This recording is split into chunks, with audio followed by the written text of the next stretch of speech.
AI is incredibly powerful, and the vast majority of users of AI are making people, companies, countries, society better off. But there are a few adverse users of AI as well. Let's take a look at some of them and discuss what we can do about them. AI technology has been used to create deep fakes, and that means to synthesize video of people doing things that they never actually did. The website BuzzFeed created a video of former US President Barack Obama saying things that he never did. BuzzFeed was transparent about it, and when they published the video, it was really obvious because they told everyone that this was a fake video.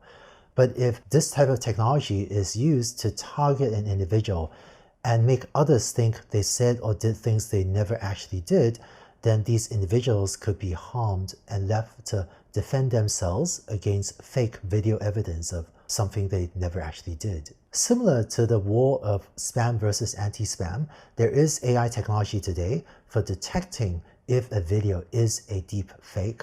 But in today's world of social media, where a fake could spread around the world faster than the truth can catch up, many people are concerned about the potential of deep fakes to harm individuals. There's also a risk of AI technologies being used to undermine democracy and privacy.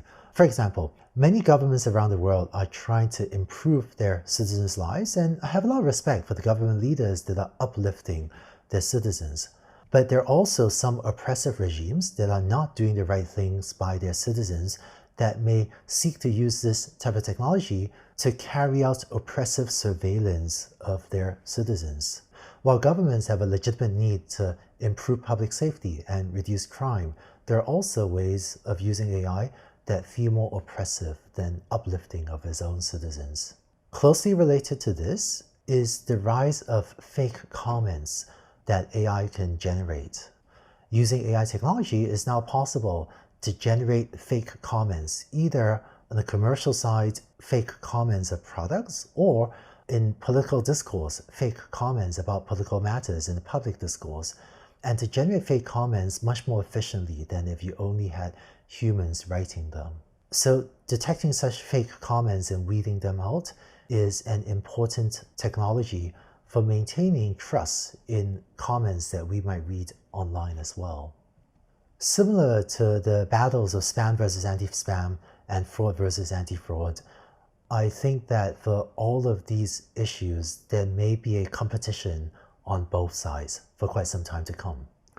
Similar to the battles of spam versus anti-spam, fraud versus anti-fraud, I'm optimistic about how these battles will play out, because if you take spam filter as an example, there are a lot more people that are motivated to make sure spam filters do work, that anti-spam does work, than there are the smaller number of spammers trying to get their spam in to your inbox.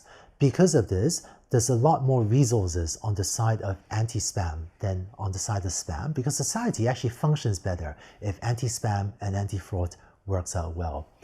Because of this, even though the AI community still has a lot of work to do to defend against these adverse use cases, because society is genuinely better off if we could have only good users of AI, I am optimistic that the balance of resources means that the side of good will prevail. But it will still take a lot of work from the AI community over many years to come.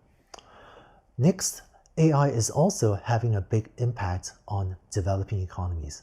Let's take a look at that in the next video.